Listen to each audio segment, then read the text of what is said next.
doon mbër bu jox ko ration jox ko mu gën a lekk waaw waaw du courage on diga champion nga daanaan nga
jël jël tànk ba jaar ci ko war ko ndomb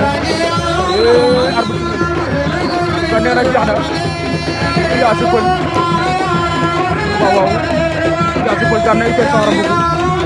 jël tànk ba la jël Diassy war ko ndomb tànk ba la jël Diassy door ko tànk war ko ndomb waaw waaw Diassy Peulh daan na Itel Mbougou Faraba waaw waaw Tapala fa njaga ñaaw amul ragal Tapala fa war na ko ndomb Tapala fa war na ko ndomb Tapala fa amul ragal jéenam gë Tapala fa amul ragal ngoot day doon tegal sees wala lan Tapala fa amul ragal quel combat ndeysaan amul ragal Tapala fa njaga ñaaw war na ko ndomb daf koy daanam gë waaw waaw Tapala fa bu njaga ñaaw daan na amul ragal Tapala fa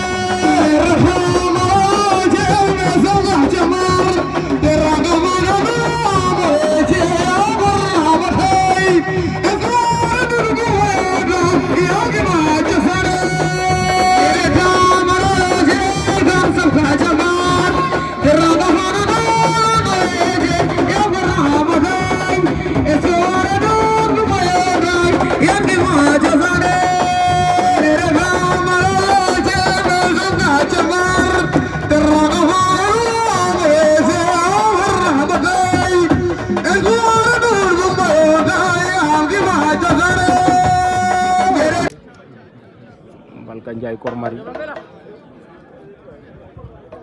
président véritable le président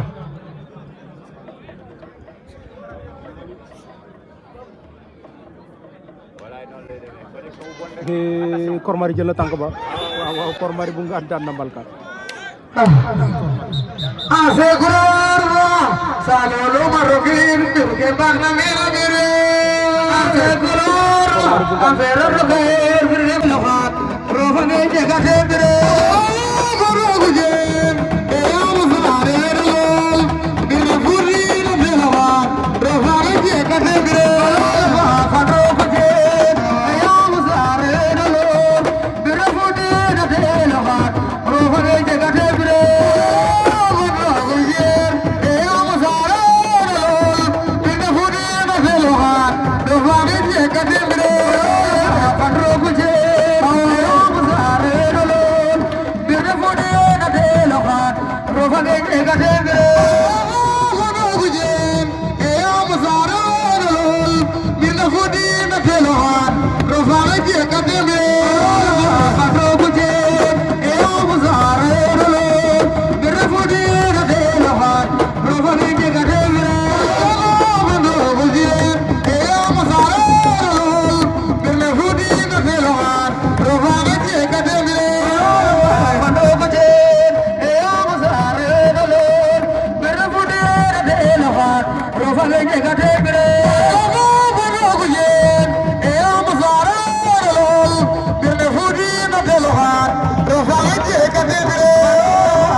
diggante Général Diouf bu Mbour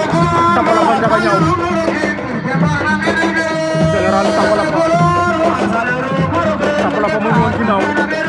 waa Ndiaga Niaw la moom Général Diouf bu Mbour Général yóbbu na ngemb jàpp na fàq na ko mu rëpp Général Tapalapa Général plaqué mu bañ Général Diouf Tapalapa waaw Tapalapa am na ngemb Général jàpp Tapalapa Ndiaga Niaw Général Diouf première demi-finale fi ñu xam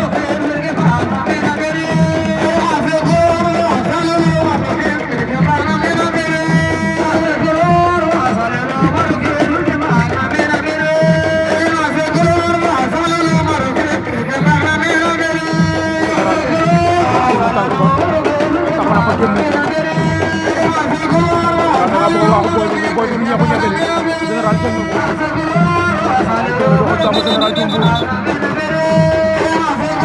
Tapalapa bu Ndiaga Niaw Tapalapa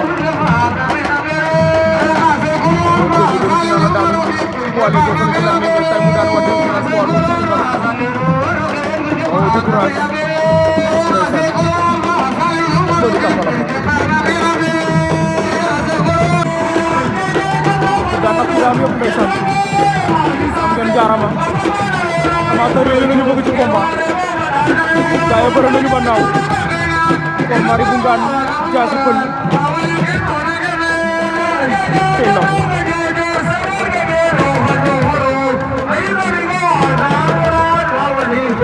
quel combat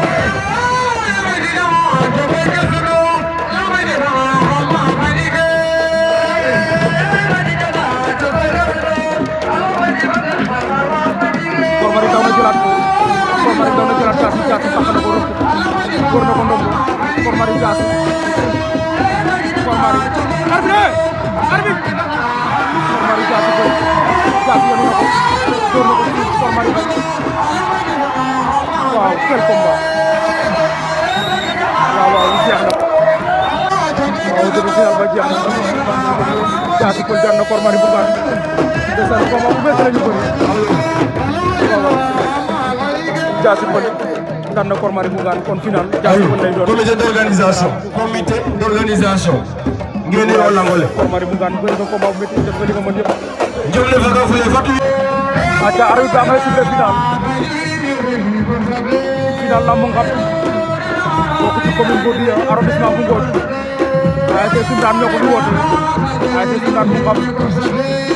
avril 2026 final poids lourd baa ngi noonu Général Diouf Mbour jaasi pël Morona waaw mboru Général missionnaire baa ngi noonu moom jaasi pël ndeysaan waaye mboru bandi 40 ans bu Siba Soor mboru Lamine bu Siba Soor Général wala jaasi pël Général Diouf mboru Saliou Sarr kër Mamadou Ndaw waaw jëgëjë waang kap Sa Ndiaye sama frère maa ngi lay bëgg di la ziar Seba Ndiaye le président ñu ngi lay nuyu di la ziar waaye jegaan jon nan ko bokkaande wala jon sina bu ngap ñu ngi lay nuyu di la ziar waaw di bëgg waa ngap yëpp ndeysaan bu ñu liggéey dañuy juum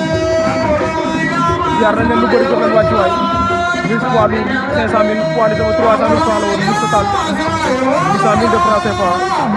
ak final baa ngi noonu Général Diouf bu Mbeur ndeysaan nekk ci dynamique de victoire ci jëm le 3 avril le final o Diack le final o Modou Diam Terry ci Diawle Modou Diam Terry daal Général Diouf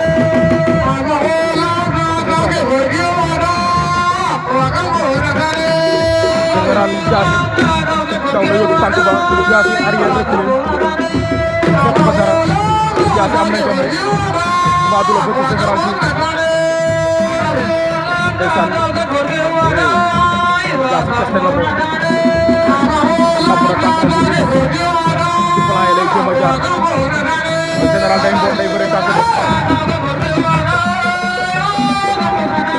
Diass moom Général Diouf final animation Fatou Mbaye Morgan El Maestro ada di leen jox rendez-vous lambu Ngalkhaye ASC Yaakaar dimanche lay doon 12 avril 2026 mise ba juróomi nag ak 30 000 de francs CFA benn drapeau bi doon Ngalkhaye le 12 avril waaw dëkk Wally Sarr waaw waaye le 9 avril 2026 lambu Ndiédiène Saloum mise ba tamit juróomi nag laaj 25 000 foofu ci Ndiédiène bu ko dem da ngay dem ba Kër Soobe dem Lamaram même Ndiédiène waaye lambu Mbélo gis ngay sànni le 8 ba le 11 Mbélo gis nga jaay parce que bu jóg Mbélo gis général Diouf jaasi fàq na ko jaasi wër na ko ndox jaasi kon général koni waaw doole doo ko jàmm jaasi fàq na ko wër ko ndombo général Diouf pour jël na avertissement jaasi def ko wër ndombo mu daw dugg ci nit ñi jël na benn avertissement koni lambu neexul ni waaw respecté leen entraînement yi respecté contact yi war na mën a bëre 10 minutes de combat te du ko yëg mais am nga entraînement bu wóor wallaahi koni général Diouf Mourou Saliou Sarr bi sama doomu baay borom kër Mamadou Ndaw borom biya am jaasi kon boru général missionnaire boru bandi 40 ans bu Siba Soor boru Lamine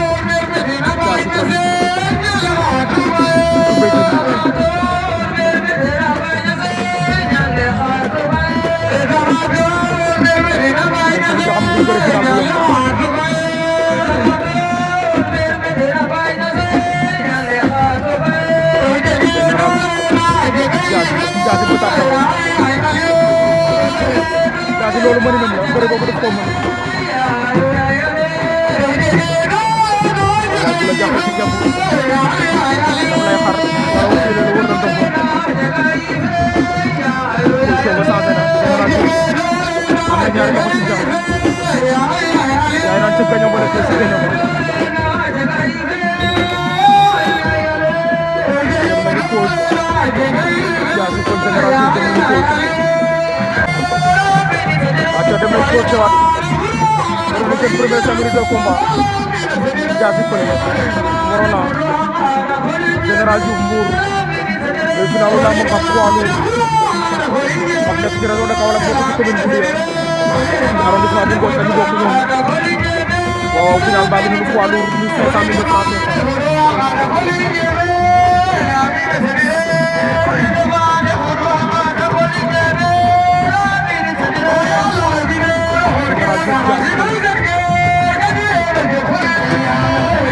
jaasi am na ngem général am ngem jaasi dio de soxla Fatou bu Mbayam Loum Essa Ndaw Poitor ak Mor Ngom bu Kumbal général jaasi fële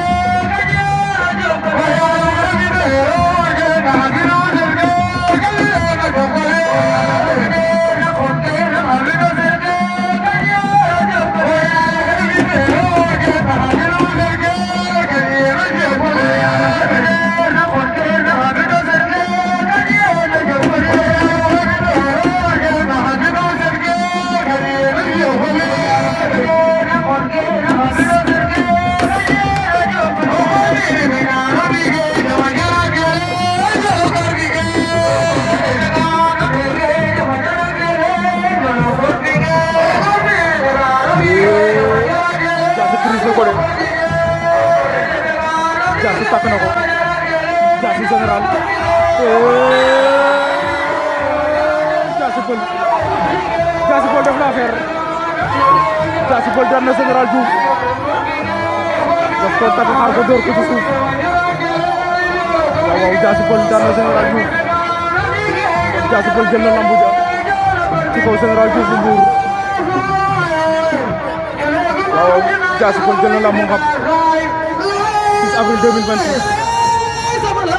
jël ko ci kaw li nga xam ne mooy général Diouf bu Mbour jaasi général Diassy Peulh def na affaire Diassy Peulh daan na Général Diouf daf ko takk xaar ko door ko ci suuf waaw waaw Diassy Peulh daan na Général Diouf Diassy Peulh jël na lambu ja ci kaw Général Diouf bu Mbour waaw waaw Diassy Peulh jël na lambu ngap 6 avril 2026 jël na ko ci kaw li nga xam ne mooy Général Diouf bu Mbour